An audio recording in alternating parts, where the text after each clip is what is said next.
Early results of Iran's presidential election show a reformist candidate in the lead.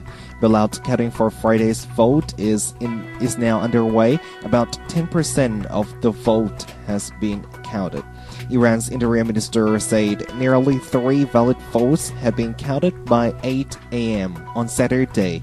Hassan Rouhani, supported by reformists and moderate conservatives seeking better ties with Western countries, had more than 1.4 million of those votes, nearly half the total.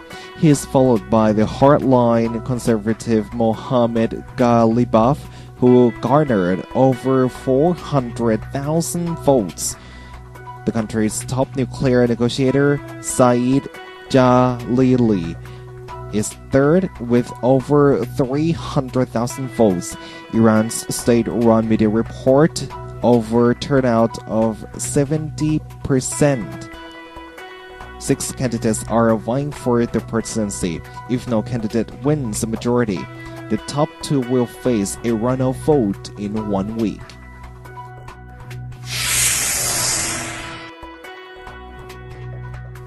The United States government has concluded that the Syrian government used chemical weapons in the country's civil war. The White House says Obama will provide direct military support for Syrian opposition forces. White House Deputy National Security Advisor Ben Rhodes told reporters on Thursday that U.S. officials assess that President Bashar al-Assad's government has used chemical weapons, including the nerve agent sarin. He said they were used on a small scale against the opposition multiple times. He added that 100 to 150 people are believed to have been killed by the chemical. Rhodes said Obama decided to provide direct military aid to the opposition without giving details. Suspicious about the use of chemical weapons in Syria came first to light in March. Britain and France say the Assad government has used such weapons against the opposition. Syrian opposition forces have urged the United States to provide them with weapons. Rhodes said Obama plans to discuss the issue with other world leaders at next week's Group of 8 summit in Northern Ireland. Britain and France support the provision of weapons to the Syrian opposition.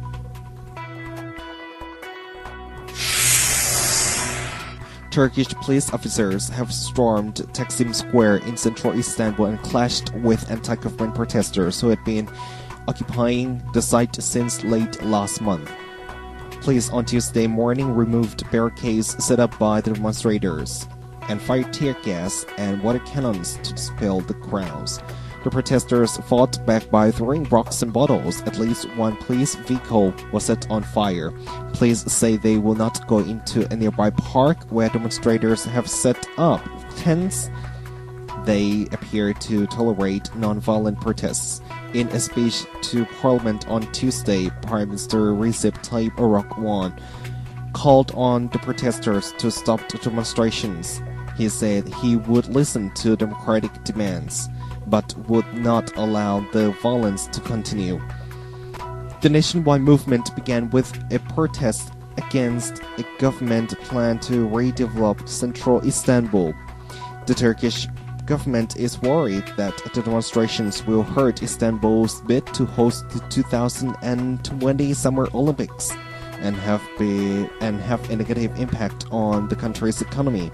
Erdogan had agreed to meet with protest leaders on Wednesday, but the removal of the demonstrators by force is likely to fuel the opposition movement. The Greek government is closing down the state-run broadcasting station as part of its austerity efforts. The government spokesperson announced on Tuesday that ERT would go off the air at the end of the day. He said it would be shut down because of its wasteful operations. The spokesperson said in a televised statement that such public waste must not be tolerated as Greece needs to slash fiscal deficits and end its crisis. He said the government will prepare bills to set up a new linear broadcaster to replace ERT. ERT is Korea's only public broadcaster. It has 3 TV channels and employs about 2.5 thousand people who are to lose their jobs at least for a while. ERT employees gathered in front of the broadcaster's head office in the capital Athens to protest the closure. European Union officials in charge of Greece's bailout have been in Athens since Monday to access the country's austerity programs and discuss its fiscal reconstruction.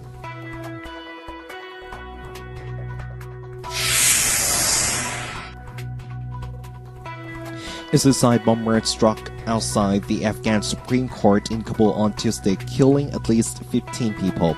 The car bomb exploded near minibuses carrying Supreme Court staff members. Local police say the 15 victims include children and women walking nearby. About 50 other people were wounded in the blast. Taliban insurgents claim responsibility for the suicide attack in a statement. They say the Supreme Court has infringed upon people's rights, handed down verdicts in favor of heathens and justified tyranny. The statement warns of further attacks against legal courts if they continue to hand down unjust verdicts on detained Taliban comrades.